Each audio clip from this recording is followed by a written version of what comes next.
I admire the mayor's ambition and his desire to do more. It's not a no, it's just not right now. Fresh off her State of the State address, Governor Kathy Hochul joins me in studio to talk about Mayor Mamdani's free bus proposal and much more. Meanwhile, the mayor is vowing to push back on President Trump's threat to pull federal funding from cities with so-called sanctuary policies. We'll explain. And a federal judge is moving forward with appointing a receiver to oversee Rikers Island as a damning new report shows that violence and conditions inside the jail continue to get worse. For the best news, debate, and analysis of New York politics, join us inside City Hall.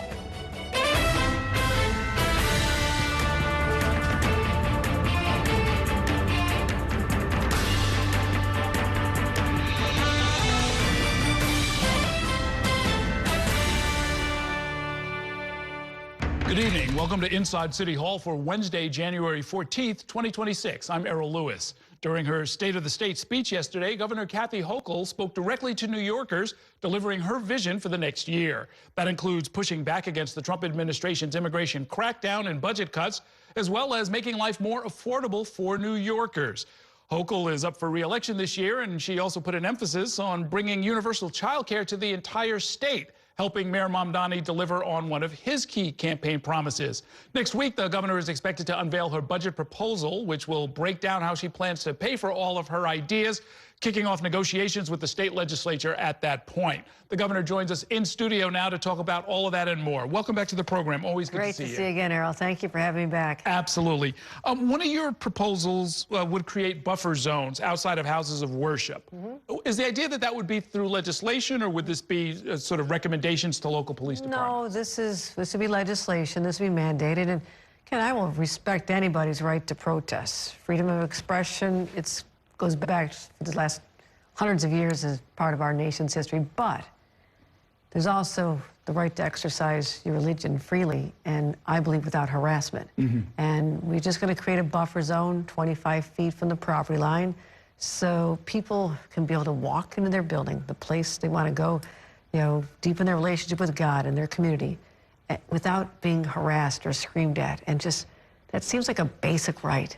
And it's not happening in many areas of our city right now in our state. And that's what I want to stand up against. I mean, let's just be more civil to each other. And if I have to have laws to make that happen, then that's exactly what we'll do. As we discovered with cannabis regulations, it matters whether you're saying the front door or the property line. The property line could be the parking lot somewhere, right? That's why I was clear on which it was after the cannabis experience. Exactly right. And by the way, might there be a constitutional issue here? My friends from the Civil Liberties Union, I can hear them already preparing their briefs. You can have protest zones. You can have identified areas. You know, when it comes to, you know, even dealing with protests against ICE, I mean, what I want to do is ensure that we have areas that literally the city and I will protect those. Your right to protest, yes. Your right to free speech, yes. But it does not convey to the right to stop people from exercising their rights to practice their religion. So there's a boundary there. On the question of ICE, is there state legislation you would consider? You certainly mentioned all of this yesterday, pushing back against the deportation campaign of the Trump administration. Is there a possibility of legislation that would prohibit the wearing of masks? That in particular seems to really jar a lot of Americans, a lot of New Yorkers, seeing people who are completely anonymous rushing around, grabbing people, throwing them into unmarked cars and so forth. It is abhorrent what we're seeing. And they're intended to intimidate people. When I was at 26 Federal Plaza trying to secure the release of Brad Lander when he was taken away for supporting families there, I had a long conversation with some of the ICE agents, and I said, why do you have to wear the masks? They seem so intimidating to people. And they said, because they're being doxxed and harassed. I said, but I've got FBI agents, I've got police officers and state police all over the state who are out there on the front lines, and they're not doing this either. They don't think they need to. So this is another level. Banning masks for federal law enforcement is something that I would love to have effectuated, except that we don't have the ability to do that. I can do that for state police and law enforcement in New York, but we don't have to because they don't do that. They're not out there trying to intimidate the community. They're trying to create a relationship and a bond of trust with the community. So I'll do whatever I can. And well, you mentioned in the speech yesterday that of some specific categories. I think you said houses of worship, hospitals, daycare centers. Yeah, separate from the mask, which I would like to do, but I don't believe he has the authority. But again, I'm willing to try anything. But we're saying there's sensitive locations that you cannot go into as an ICE agent looking for people, looking for children in schools or in a daycare center or their parents or in a hospital or places of worship. Those have to be protected zones. We call them sensitive areas. But if you have to go in there, you better show us. Signed by a judge, a judicial order showing you've got proof that a crime has been committed or there's someone who's done something violent or egregious. We'll work in those cases together. I have long said that. That's what we do in New York. But going after people just to harass them, going after a city hall analyst, right. As I said yesterday, like, have you met an analyst?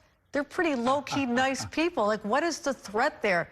Go after the drug lords and the human traffickers and the worst of the worst like you promised. Why are you going after high school students and teachers and people working in City Hall? My God, it's gone just too far. Yes, I mean, yet another opportunity to remind people that being out of status is a civil violation. It is not a crime. That's right. So when you say you're going after the worst of the worst, the hardened criminals, they're lying about that. That is a flat-out lie. Your priorities yesterday centered on helping New Yorkers deal with the cost of living, especially on the issue of child care and early education. Is this something you're expecting to phase in, or is this going to sort of be active statewide almost immediately? Well, of course, it has to be phased in, but I'm ambitious. I've been talking about this since I chaired the statewide task force on child care as a lieutenant governor, and I was able to now, as governor, be able to put real money behind this. $8 billion already spent on increasing the number of families by 100,000 children who can get subsidized care, limiting their cost to $15 a week. Families up to a certain income level went from about almost $60,000 a year to get this help up to over 100,000. So we're trying to help the middle class. These are real high costs. But what I want to do is work with the mayor on his vision for the city. We have to fix the 3-year-old program, which is there, but it's not. We got empty slots here, too much demand over here. It's not working out. We have money on the table to help him. Start the 2K program the way he wants to do it. We're there. But statewide, we're behind what the city had done. And I want to make sure that every single 4-year-old in the state of New York, by 2028, and that's almost tomorrow, will have access to quality early childhood education and child care. So that's my first phase. I was in Poughkeepsie just a few hours ago talking about a plan to have pilots where we're helping newborns up to 3-year-olds. We're going to start in Dutchess County. We're going to go to Broome County. We're going to head over to Monroe County and try to get the state to catch up to where the city is in terms of the early childhood education as well. So we're hitting it from a lot of different areas and also increasing our vouchers. Is New York out front on this? Is there some other state that has done more of this? Because this really is kind of new territory in a lot of ways. This is a lot. I will give credit to my friend, the governor of New Mexico, who announced just a few months ago that they have statewide universal child care. And she talks about how they fund this. They fund it because they have higher than expected receipts from oil and gas drilling. So just want to say that they're dedicating their money toward that. And so they're ahead of us, smaller state, but no state the scale of New York is taking on something this essential, but something that should have been done long ago, as we've been trying to. I announced universal child care a year ago in my State of the State, and that's why we put $100 million toward building more buildings and training more people and giving bonuses to the workers so they stay on the job. We've been hitting this from all fronts, but I'm real excited about really taking the next leap for the city as well as rest of state. Okay. Let's pause right there. It is time for a break. My conversation with Governor Hochul will continue in 2 minutes. Stay with us.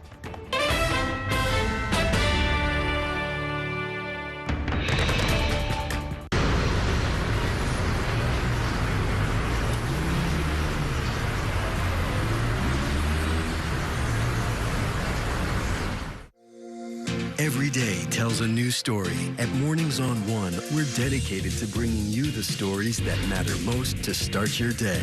With in-depth coverage of the day's news. I'm Pat Kernan. Here are the stories we're following. And weather updates every 10 minutes. Tomorrow, some morning sunshine possible. Clouds take over. It's our responsibility to get you the information you need before you head out the door. Mornings on One. Weekdays starting at 6 on the Spectrum News app. Free for Spectrum and Xfinity customers. Spectrum TV, isn't that only live TV? No, it's only all my favorite streaming apps with live TV. Okay. It's only all included at no extra cost. And that's the magic of math. Will this be on the test? Sure. Why not? It's only one simple payment for all our TV. We gotta simplify and win. Winning is equally important. If not, more so. Only Spectrum TV, fixed TV. I'm Sandra, this is Jorge, and we were adopted in 2019. I remember when they first came to us, Michael was already a teenager. The whole cliche of, they're so lucky to have you guys, and it's the other way around. They have changed our family for the better. They chose to love us. They didn't have to. They chose us. Family. Learn about adopting a teen from foster care. You can't imagine the reward. Visit adoptuskids.org. And that's a look at some of what's in the papers this morning. You done with the sports section? Today's story is about the latest chapter for a beloved local business. It's a beautiful day with temperatures in the 60s, but showers are expected in the next hour. In a city that's always on the go, it's important to stop to hear the stories that connect us. The news that matters to New Yorkers. That's what brings us together. That's Mornings on One. Weekdays starting at 6.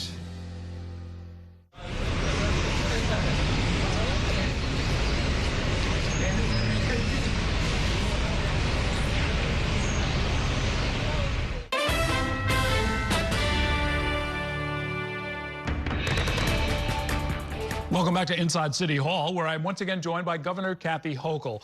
Governor, in your speech yesterday, it sounded like you're in some ways on the same page with Mayor Mamdani on a lot of different issues, although you didn't mention the free buses, fast and free buses. You did sort of describe something different, which is maybe stepping on the gas when it comes to some of the big infrastructure transit projects, like extending the 2nd Avenue subway. Do you think of that as sort of a better use of time and resources than paying for the rides? You know, there's upwards of $1 billion that would be lost if we did it the way he's proposing right now. But again, anything can be scaled up. And I want you to know this is not a no. This is simply saying, the challenges I have right now are to continue our infrastructure investments with the money we're collecting from MTA fares.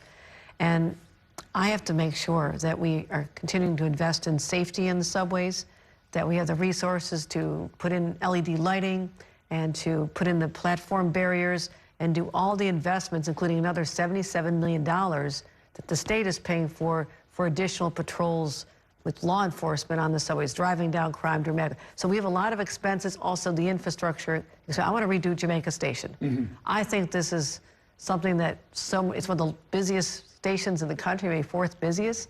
And so many people, our residents, our visitors come through. That should be a beautiful place that we're proud of. And the 2nd Avenue subway, going even further than we had talked about before, is going to open up transit deserts to so many people, create that first east-west connection across Manhattan. There's a lot of things I want to do, but I admire the mayor's ambition and his desire to do more. And I would just say everything can be scaled up. I did launch 5 free bus routes just a few years ago, and we studied the results of that. What does that do to people's behavior? So it's not a no, it's just not right now. Okay, that is an answer. Here's something the mayor had to say after your speech yesterday. I wanted to get your reaction to this.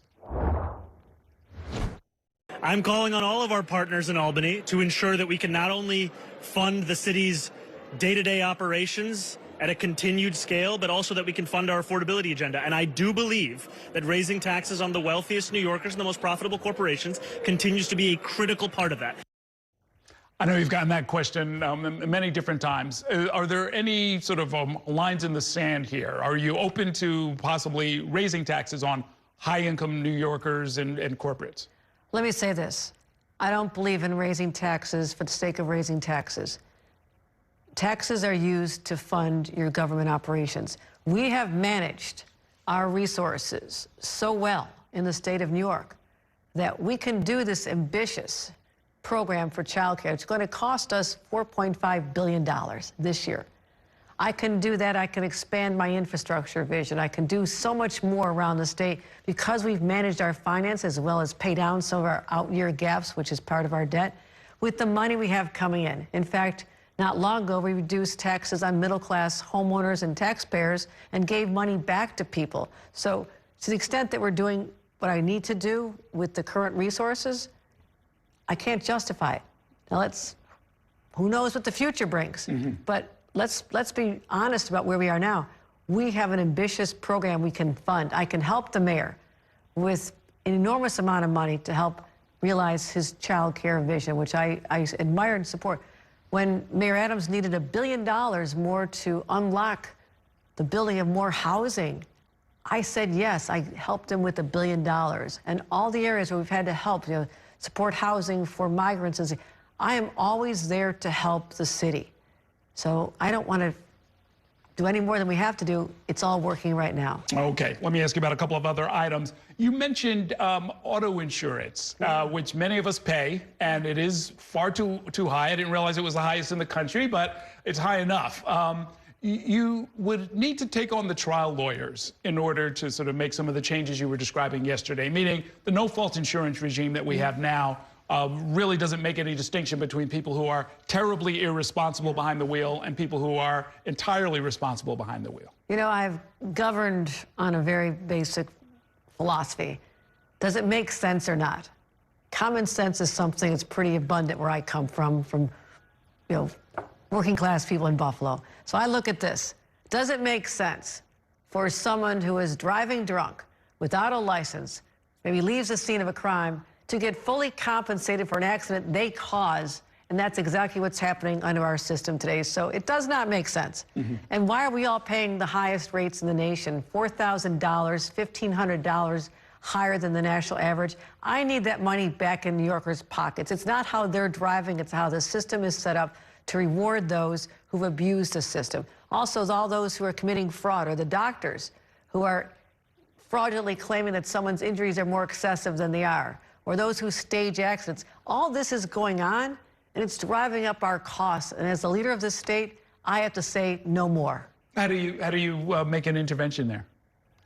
Making the changes in the law with comparative negligence, making higher penalties for people who register their cars out of state to try and avoid being part of the larger pool, going after doctors and those. I think it's higher penalties and letting them know we're coming after you. Okay, that's music to the ears of many of us who have been paying our bills year in and year out. One thing that jumped out yesterday as sort of a surprise when you talked about expanding the use of nuclear power. A lot of my viewers are not aware that there are 3 active nuclear reactors in New York right now, including the oldest one, the oldest functioning one in the nation, right? 9 Point, right? About 50 miles north of Syracuse. What are you proposing exactly? Well, we're being very ambitious about this, and I know there's a lot of energy around shutting down Indian Point. I understand it's 40 miles from a major city, but what happened when that shut down? We lost power, 25% of the power that the people of New York City relied on. You know what has filled in its place? Diesel trucks driving on the roads, carrying liquefied natural gas and home heating oil to replace it. Our greenhouse emissions have gone up dramatically since that happened. People perhaps didn't see that, but I don't know what the alternative energy plan was. I have to lean hard into our energy future. I have to be the governor who steps up and say, 10 or 20 years from now, I have to keep this going. But what scared me the most, last summer when we had a long heat wave, we were this close to having blackouts here in New York City, this close. We're that close to the edge. I can't have that. When Donald Trump is shutting down offshore wind, that is intended to power 500,000 homes starting early next year with offshore wind. He shut that down. I was counting on that for Brooklyn. I love those projects. Shut that down. Stop the subsidies for wind on land and also for solar. Where are we going to go from here? So nuclear, it's not your grandfather or your grandmother's nuclear. It's very different. Small modular reactors, large capacity, and we do have at least 25, 30% of upstate already powered by nuclear. So I know there's a lot of fear around it. I grew up at the same time as 3 Mile Island and a lot of those horror stories, but the safety around these with the newer technology is quite extraordinary. I wouldn't let anything happen if I didn't think it was safe for New Yorkers. Okay, in our last minute, let's talk a little bit of politics. Your Lieutenant Governor, Antonio Delgado, is running against you in the June Democratic primary. It'll be here before you know it. How has he done as your lieutenant? And this is an unprecedented situation. I guess I'd just love to get your impressions of it. No, and I don't spend a lot of time thinking about it. You know, it's not like there was a big loss when, you know, he stopped working a year ago, just campaigning now for a solid year. So that's all right. I mean, I've got to run the state. When do you pick a new running mate? At the convention, February 6th, we'll announce that. So okay. So a lot of people want to do it. I've been really preoccupied with dealing with over 800 bills that had to be done by the end of the year and working on our state of the state and now the budget. So I'll get back to the politics, but I feel really confident that the record we have to run on, in addition to my vision for the future, is right where New Yorkers are. This is something that, you know, no one can say she's gone too left, she's gone too right, because I am who I've always been, and I just put New York families first. Who you are, among other things, is a former member of Congress, and I know you keep an eye on the congressional races here throughout the state. Any districts you're looking at in particular? Oh, yeah. Mike Lawler's, Elise Stefanik's, and also keeping the ones we won. I worked very hard to raise money into the state party. I funded 42 field offices and hired 100 staff to help our congressional candidates just 2 years ago. I'm going to repeat that effort because the way I can help protect New York State is to have a firewall against Donald Trump. And that means at least the House, but I'm with Chuck Schumer that we have an opportunity to win back the Senate because Americans have had it. They had no idea it'd be this bad, and the Republican enablers who are letting this happen, when they have the power to stop Donald Trump and they refuse, they have to own this, and I'm going to make sure they wear it. So that's what next year's campaign will be about as well. Okay. This year's campaign. Before I let you go, where are you going to be watching your Buffalo Bills in the playoffs on Saturday? Right here in New York City. I have many favorite Buffalo Bills bars, and I look forward to a big win. You got any bets going with your counterpart? No, we don't jinx it. We just wait for the Super Bowl. Like, I'll bet on the Super Bowl. Good enough. Best of luck with that. Thanks a whole lot for coming by. Great talking with you. Always good to see you. Okay, we're going to take a short break now. When we come back, we'll tell you how Mayor Mamdani is reacting to President Trump's threats to cut off funding to sanctuary cities, including here in the 5 boroughs. Stay with us.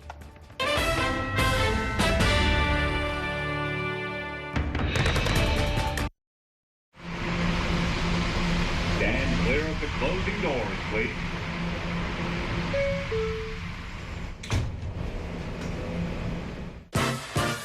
There's nothing quite like the feeling of going to the theater. Onstage celebrates that excitement every week by taking you behind the scenes with the latest news and in-depth interviews of the hottest shows on and off Broadway. So grab a seat, because this is a show you won't want to miss. Join us every Saturday and Sunday at 7:30 p.m. for Onstage. On Stage is presented by your Tri-State Cadillac dealers. Discover which Cadillac is right for you and elevate your journey. It's only a hike. It's only made possible by Spectrum Business connecting healthcare providers of all sizes. Like hospitals relying on the Spectrum Fiber broadband network with industry-leading reliability. Practices keeping patient data safe with advanced security. Pharmacies accessing records in the cloud without fail. It's tailored connectivity solutions built for life-changing moments. It's only a hike. It's only everything. Spectrum Business. Mom was always organized, but she started forgetting to pay her bills on time. And she'd buy the same gifts over and over. Telling the girls about my Alzheimer's diagnosis was really hard. At first, we had our cries, but then we were like, okay, let's make a plan. Early detection gave us time to adapt together. It's so important for you to think about what you can do and making the most of what you have. If you or your family are noticing changes, it could be Alzheimer's. Talk about seeing a doctor together.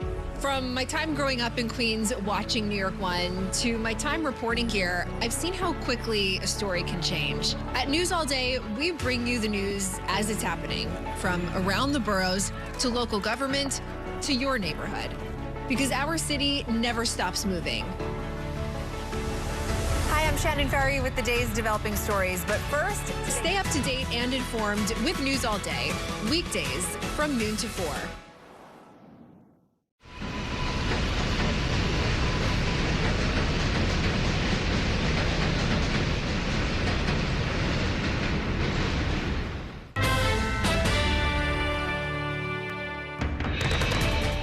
Welcome back to Inside City Hall. City and state officials are pushing back against another round of threats from President Trump to cut funding to New York because of the sanctuary city status of the 5 boroughs.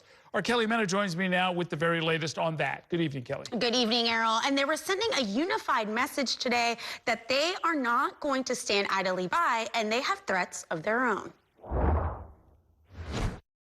Our values and our laws are not bargaining chips. We will stand up for them, and we will stand up for them even in the face of these kinds of threats. In the face of potential federal funding cuts, the mayor isn't backing down. Mayor Zohran Mamdani was on the offensive a day after President Trump announced sanctuary cities and states could see cuts starting February 1st.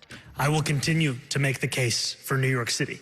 And I think that's been at the heart of every conversation that I've had with the president, whether it's in the Oval Office or through the handful of texts and calls that we've exchanged. It's always about making the case for this city. Mamdani is reaching out directly to the president to voice his opposition. I reached out to President Trump. We haven't yet connected. Meanwhile, Governor Kathy Hochul had her own threat for Trump on Wednesday. This is just a threat to intimidate states like New York into bowing into submission, and that is something we'll never do. So I say this, you touch any more money from the state of New York, we'll see you in court. Trump said on Tuesday that the federal government will stop making payments to sanctuary cities and states with the freeze set to take effect next month. What we've learned over the last year is that the initial statements do not reflect the ultimate reality more often than not. Andrew Ryan is the president of the Citizens Budget Commission, a fiscal watchdog group who said the federal government provides $8 billion annually to the city budget and $90 billion annually to the state. The city funds go towards things like housing, public health, emergency management, and education, as well as funding toward public housing repairs and vouchers. On the state level, the money goes toward Medicaid and health care costs. Ryan said the key is preparation.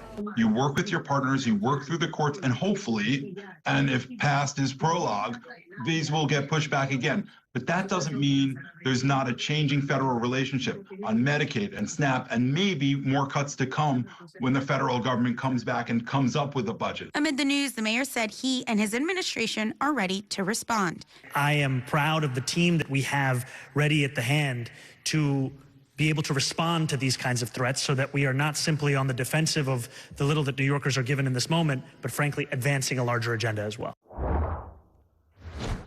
And those cuts have not gone into effect, but this announcement by Trump follows a previous announcement earlier this month where the Trump administration froze $10 billion across 5 Democratic states towards some health care programs. New York did sue to try to unfreeze those funds, Errol. Yeah, this is a real challenge for the Mamdani administration because by law, they have to present their preliminary budget and make some assumptions about how much money they're going to get from the federal government in just the next few weeks. Yeah, that's right, actually. So the preliminary budget is going to be due this year, about the first couple of weeks in February. And that's really where we're going to see where those hits are. Can they kind of make up the money? The city budget is already facing a gap of $5 billion. So where does he make it up? Are there efficiencies? Are there cuts that are going to have to be announced? And can he fund his priorities? Let's not forget he campaigned on this idea of affordability, and that's really his promise that he has to make up for this year, Errol. Did he make it sound like there'd be a connection between what's likely to happen and his famous, well-publicized visit down to connect with Donald Trump for the first time? You know, he said that he's been trying to leverage that connection, that relationship, to ensure that no funds are cut here in the city, but he hasn't heard from the president just yet. But we'll see how that goes. We now know that they have a texting relationship, so maybe that communication will go on. The governor also says that she's been reaching out to the president. We know that they have a pretty open communication or line of communication. She's also been making it clear that these funds are not meant to go anywhere. As far as the first round of litigation that Letitia James got involved in, as well as the attorneys general of several other states, I think California, Illinois, Colorado, Minnesota, yeah, and Minnesota also involved. The first look at it by a judge, they said, look, you can't cut off funding based on this. It can't just be because you don't like the policies of those states. That could, in fact, end up being the logic that preserves the funding for New York. That's right. And they were looking to get a temporary restraining order in that case. And, you know, the argument that the Trump administration made was that there's this widespread fraud. But the states who sued said that their argument was this was actually political targeting of these Democratic states. So they've been able to kind of roll back some of those freezing cuts. I'm sure that's the same line of litigation that they'll follow if this actually goes through, Errol. Okay. Thanks very much, Kelly. Meanwhile, the State Department today said that it will suspend the processing of immigrant visas for the citizens of 75 countries, including Afghanistan, Iran, Russia, and Somalia, whose nationals the Trump administration has deemed likely to require public assistance while living in the United States. Shannon Ryan in our Washington, D.C. bureau joins me now with more details. Good evening, Shannon. Hey, good evening, Errol. Now, I did reach out to the State Department asking for clarity regarding that public assistance claim, and at this point they told me they have no further comment. But in a post on X today, let's get that up on screen for you, the department claimed that migrants from those nations, quote, take welfare from the American people at unacceptable rates. The department spokesperson writing, quote, we will not allow foreign nationals to abuse America's immigration system and exploit the generosity of the American people. This comes after a November directive from the Trump administration to tighten rules around immigrants who may become, quote, a public charge. I spoke with several New York lawmakers here in D.C. today who complain that the policy is, as they say, dehumanizing and fails to fix the U.S. immigration system. Take a listen. We need to secure the border. I'm all for deporting violent criminals. We have to treat people like human beings. We have to figure out how to legalize a bunch of people that have been here for 10 years or more that have not committed any crimes. So we need more of a holistic approach. The frustrating part is that, they're operating on ideology. They're not responding to a crisis. And, Errol, this only applies to immigrant visas, which are often for people coming to work here. Student and tourist visas are considered non-immigrants, so those from impacted nations will still be able to visit and study in the United States. And, Shannon, what do we know about timing? When would this take effect, and how long will it last? Errol, we actually don't know how long this will last. The State Department says this freeze is indefinite. It's set to take effect in exactly 1 week. And I imagine there will be some objections registered by the countries that are affected. I mean, 75 is, more than half the countries in the world. Yeah, certainly a lot of visas impacted there. And there are also accusations of racism coming from lawmakers. This comes after Trump has used incredibly harsh rhetoric, for example, to describe Somalis, saying he doesn't want them in this country. All right. Thanks very much, Shannon. We're going to take a short break now, and when we come back, a federal judge is moving ahead with a receiver who will oversee Rikers Island, as a new report shows that dysfunction at the city's jail complex has continued. We'll explain in 2 minutes. Stay with us.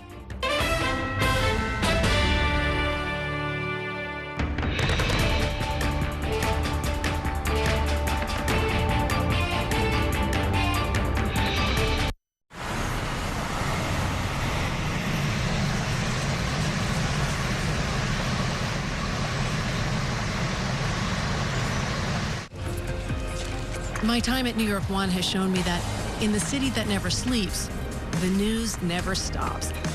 So as the day winds down, turn to the rush hour. Good afternoon, I'm Monica Burke. To catch up on the stories that matter across the 5 boroughs, with in-depth interviews from the city's newsmakers, plus the latest forecast. Catching you up with today, preparing you for tomorrow. Right here on the Rush Hour. Weekdays from 4 to 7 p.m. It's only a slice.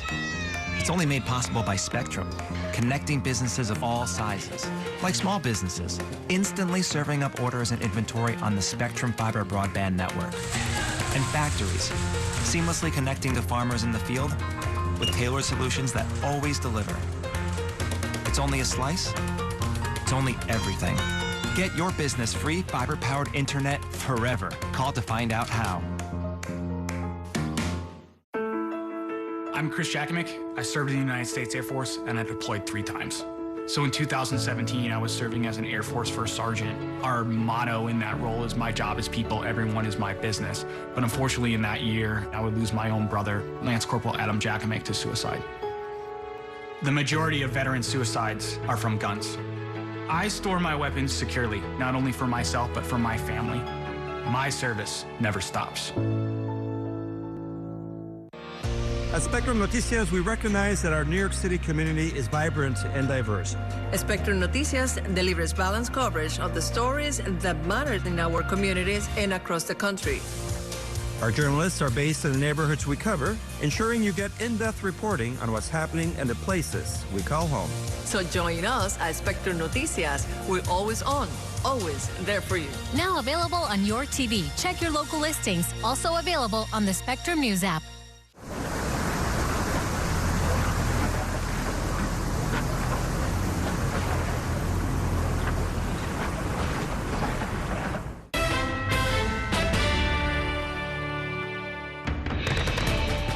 Welcome back to Inside City Hall. The federal monitor overseeing the city's jails issued a scathing new report today, saying that dysfunction on Rikers Island remains, quote, steadfastly in place. This comes as a federal judge is moving forward with appointing what is known as a receiver to oversee much of the city's troubled jails complex. We are learning more about how that all might work and how the Mamdani administration is reacting. Our Courtney Gross explains in this report. Can I ask you a quick question about your future and whether you plan on staying on? Continue to work, making sure everybody stays living and working on Rikers Island. The city's correction commissioner unclear if she will stay on in the new administration amidst an overhaul of how Rikers Island will be run. Federal Judge Laura Taylor Swain issuing an order in December detailing how a new receivership will work under her leadership, saying she is actively engaged in evaluating applicants and interviewing for one of the biggest posts in corrections in the country. I have said all along, yes, I'm a candidate. Dean Williams ran prisons and jails in Colorado and Alaska. He is one of nearly 30 people who applied to be what the judge is calling remediation manager for Rikers. I've encouraged the parties to pick the best candidate possible because I think the situation in Rikers is profoundly dysfunctional and profoundly broken. There are several people who didn't apply, and it wasn't just me, because this is too confusing and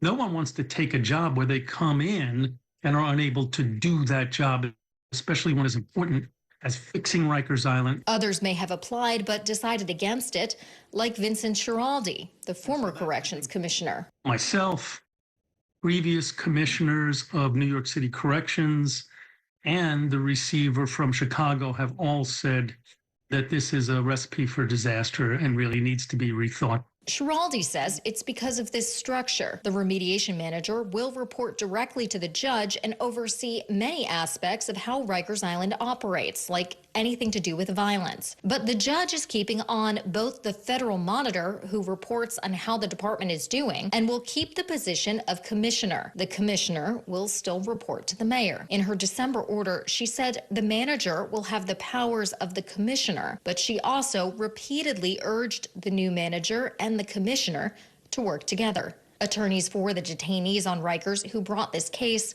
say they're optimistic this plan will improve conditions. The court's order gives the remediation manager a path to make change, yes. Like all reform efforts, that depends on everyone's cooperation with that person. New leadership at City Hall is expected to be more cooperative after former Mayor Eric Adams fought this decision for years. In a statement, a City Hall spokesperson said the court determined to appoint a remediation manager over the prior administration's objections. With new leadership at City Hall, we are ready to improve conditions at Rikers by immediately working with a court-appointed individual. Courtney Gross, New York 1. It is time now for a break. Coming up, we'll talk about this week's top political stories, including Governor Hochul's State of the State speech, when I'm joined by my weekly politics panel. Stay with us.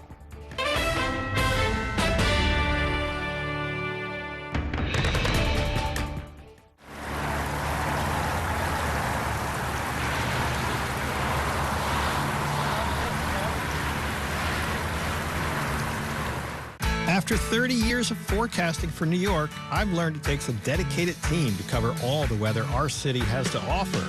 As Chief Meteorologist at New York One, I'm honored to be able to help New Yorkers plan their day. Morning, noon, or night, our team is here to bring you accurate forecasts you can count on, from severe weather updates to our Weather on the Ones. Watch the New York One weather experts with your Weather on the Ones on your TV and on the go with the Spectrum News app. Your entertainment the way you want it. With Spectrum TV, all these streaming apps are included at no extra cost. So you can watch anything, Movies, series, sports, reality, news. Here's a look at today's top stories. Exclusive originals. We await your orders. Even more of your favorites with live TV. Stream across your devices and enjoy anywhere. See you later. Get it all with Spectrum TV. I'm an ex-drug dealer, and I'll be your sub today.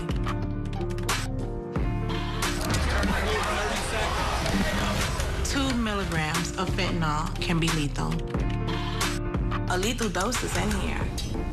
Who gets it, I won't know. It's cheap, it's potent, and it's profitable. The sad reality is fentanyl is being mixed into everything now.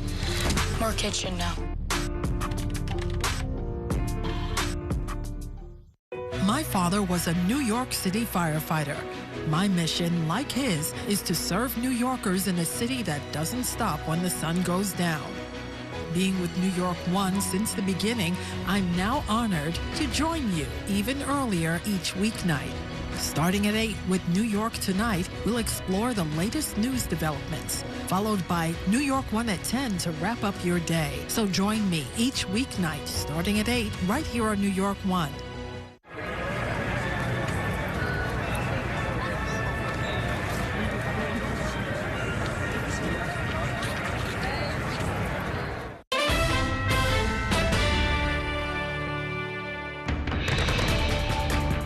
Welcome back to Inside City Hall. We heard from Governor Kathy Hochul earlier in tonight's program, who says that she is confident about her re-election bid. Joining me now to talk about that and much more is my weekly politics panel.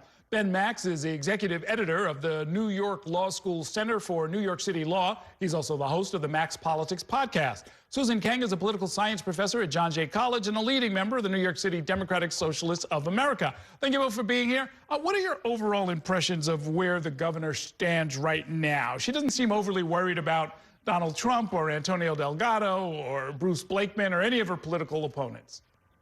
Maybe she should be. Yeah, it feels like she's trying to thread this needle where she is really taking Mamdani's victory seriously and the demands for childcare and affordability, but at the same time trying to not upset people on the right by saying, I won't raise taxes, which seems a little curious to me because, you know, Donald Trump is going to be cutting funding to New York State and New York City. So I don't know how that adds up, but, you know, she says, we don't know what the future holds, so that kind of leaves it open. Like perhaps she might be open to revenue if necessary.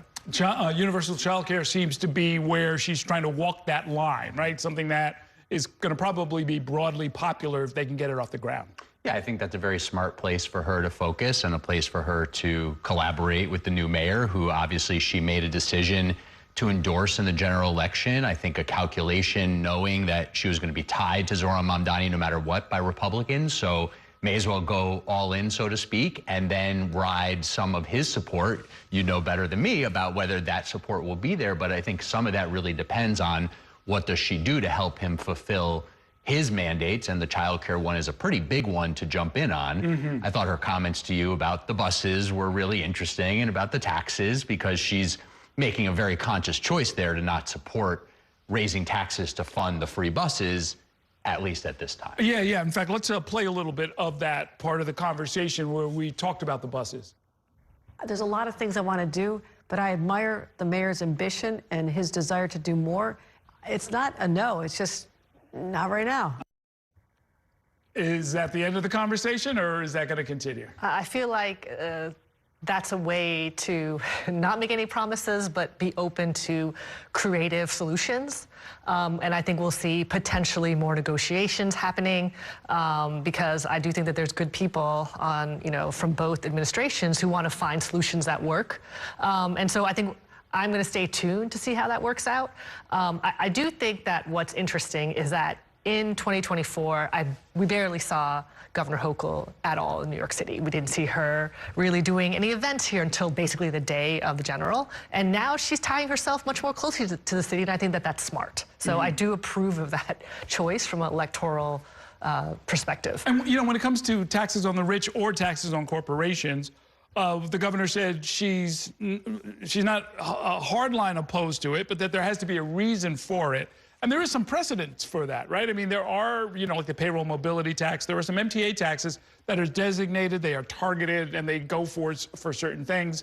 And the business community occasionally does step up and say, we're okay with this. Yeah, and I think that Kathy Hochul wants to create solutions that don't anger people too much, but I think that it's interesting, and I'm happy to hear her say that, the door's not closed.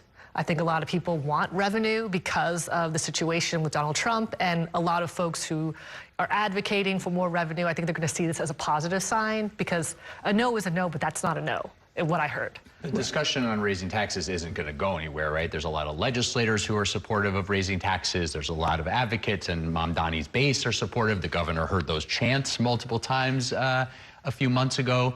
But the way the mayor approaches this will be really interesting. He very gently continues to reiterate his support for raising taxes, but I don't see him going to war with the governor over this. I think they're going to get through at least their first session here in her primary in very good standing with each other, and then we'll see where it goes from there.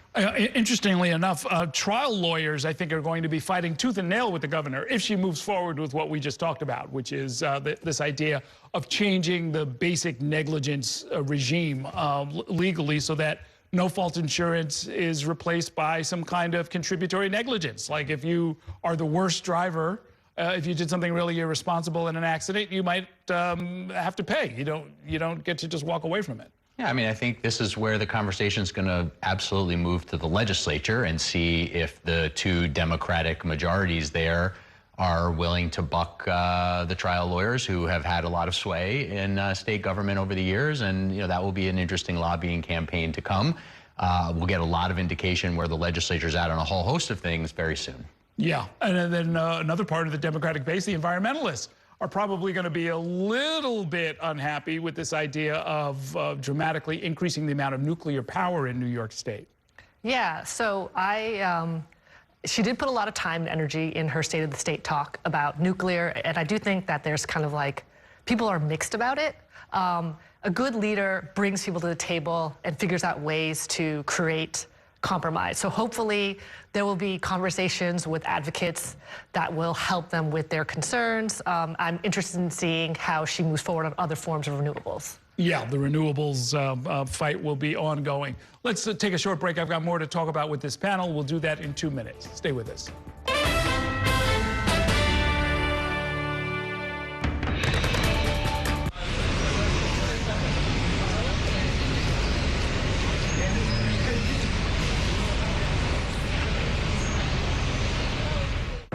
We have so many ways to stay connected. A single touch can bring us closer to the families we love, the friends we know, and the city we share. And Spectrum helps us keep connected throughout the day, every day. Including more ways to watch New York One as a Spectrum Internet customer. Watch Spectrum News New York One on the Spectrum News app, available on all your favorite devices. There's an international travel plan with Spectrum that was an additional $10 a month, as opposed to paying a ridiculous amount per day for roaming fees. This literally felt like my old phone carrier was reaching their hand into my wallet and just helping themselves to some of my cash. I like having no surprises when it comes to my cell phone bill. And with Spectrum, that's been the case. So it's saved me a ton of money. Real customers, real savings. To see how much you can save, visit spectrum.com/save.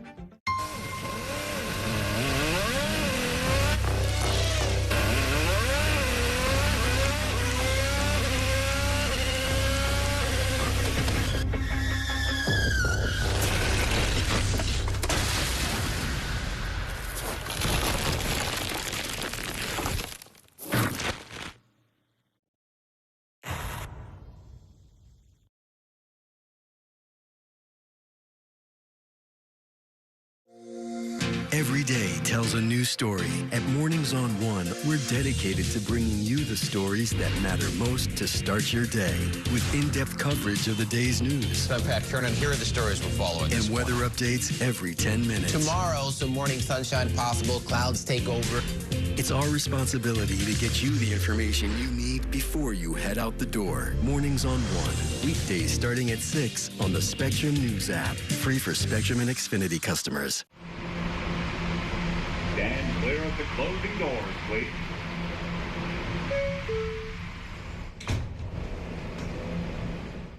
At Spectrum News, we're committed to strengthening the fabric of local communities through our reporting, with stories that inspire and news that matters on your smart TV and connected devices. Streaming live 24/7, plus on-demand weather forecasts to help you stay prepared.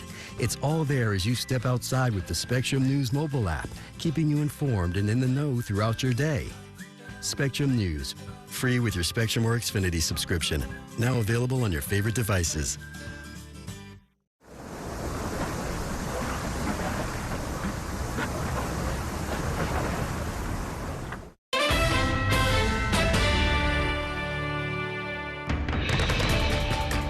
Welcome back to Inside City Hall, where I am once again joined by my politics panel. We have Ben Max here and Susan Kang. Eric Adams is hawking a digital coin that crashed in value a few hours after it began trading, which is what people in the industry call a rug pull. Basically the cryptocurrency equivalent of a pump and dump scheme, as far as I can tell. The ex-mayor now saying, you know, I didn't benefit from this in any way. We still want people to put money in. You know, good luck with that. Does he have any kind of political future, even at the level of, you know, endorsements and so forth? I think he'll try. And I think that he'll try to sell himself as someone who can give people access to other powerful folks. And I don't think that we've seen the end of Eric Adams. I mean, there's a few districts around the city where he might still be popular. He obviously continues to seem very invested in trying to do things to fight anti-Semitism. So there might be some particularly, you know, more conservative Jewish communities where he still has some sway. But this type of endeavor that makes him quickly look unserious yet again is not helpful to his image, and it makes it seem like he launched this thing too quickly without really knowing what he was getting into. And so, you know, that continues to sort of hurt his brand. Yeah, I would think if you wanted to fight anti-Semitism, something like, hey, let's raise money for that synagogue destroyed by arson in Mississippi. You know, I'd have written them a check that day if that's what they were trying to do. Or some kind of like pedagogy for schools for like cultural awareness and inclusion. But interestingly, he did say he wanted his first paycheck as mayor in crypto. So it kind of like a crypto bookend to his mayoral career. This is true. I saw, by the way, that those first 3 paychecks, assuming he didn't convert any of it, he's up about $20,000. So financially, it did work to his benefit. One other interesting thing with the governor's conversation is that she plans to be involved in the congressional races. And I think this is not just because she's a former member of Congress, but she says that, you know, the best way to help New York State is to get a Democratic majority in Congress. And when I asked her what district she's looking at, and I guess not surprisingly, she said Michael Lawler's district and Elise Stefanik's. And those are both 2 people who criticized her quite a lot and both talked about running against her. Exactly. Also, it's very notable that Long Island, even though, you know, has gone relatively well for Democrats recently, wasn't on her quick list because that's obviously where her likely opponent, Bruce Blakeman, comes from. And, you know, there's been some challenges in some of the districts there.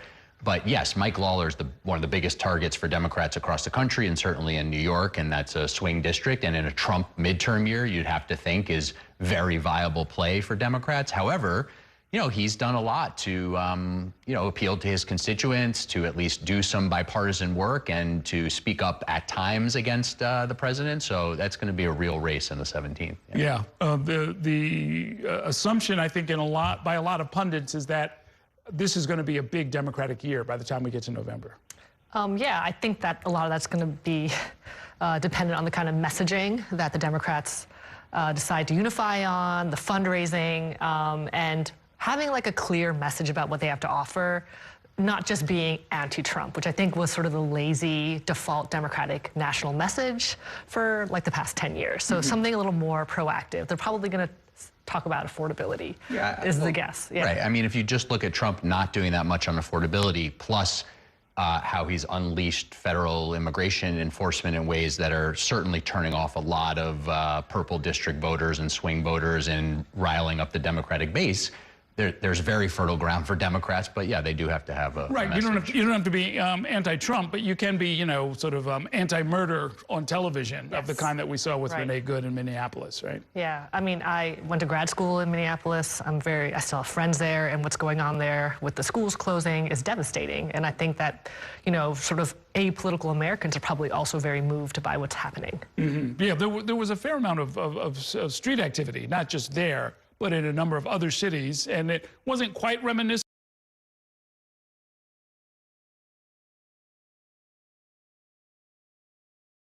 Things like that can, in fact, happen.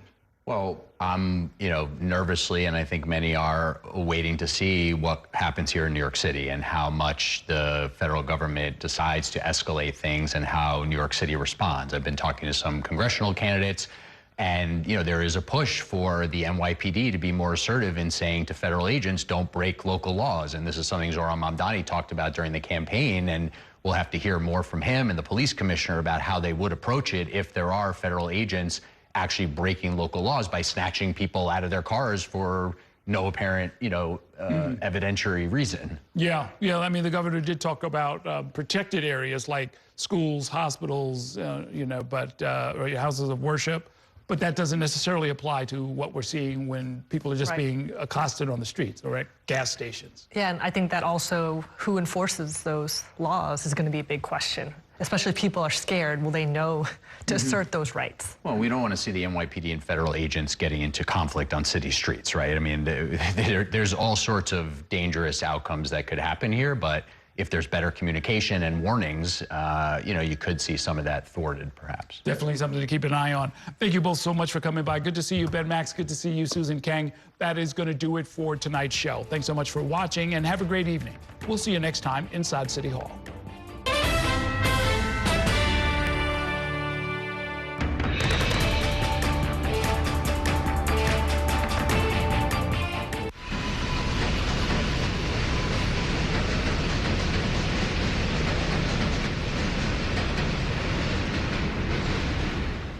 And that's a look at some of what's in the papers this morning. You done with the sports section? Today's story is about the latest chapter for a beloved local business. It's a beautiful day with temperatures in the 60s, but showers are expected in the next hour. In a city that's always on the go, it's important to stop to hear the stories that connect us. The news that matters to New Yorkers. That's what brings us together. That's Mornings on One. Weekdays starting at 6. Your entertainment the way you want it. With Spectrum TV, all these streaming apps are included at no extra cost. So you can watch anything. Hey, brother. Be careful. Movies. I've got this condition where I don't feel pain. You're a superhero. No. Series. There's another murder in the building. Sports. Reality. Here's to a summer you'll never forget. News. Here's a look at today's top story. Exclusive originals. We await your orders. Even more of your favorites with live TV. Welcome into First Take. Stream across your devices and watch anywhere. At home or out and about. It's the entertainment experience you've been waiting for. Streaming apps included at no extra cost. Who's got that, pal? Get a good look. With live TV and on demand. All together, all in one place for you to enjoy. It's whatever kind of adventure we want it to be.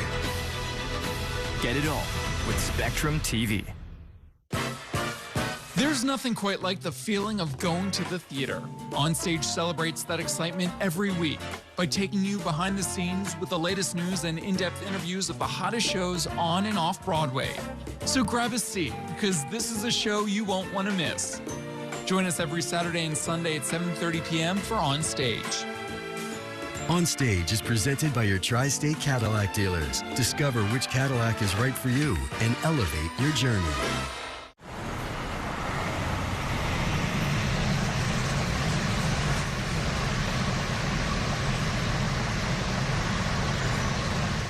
The soundtrack of the city is the background for all of our lives. It's reflected in politics, it's reflected in culture. Letting every piece of that orchestra be heard is what journalism is all about.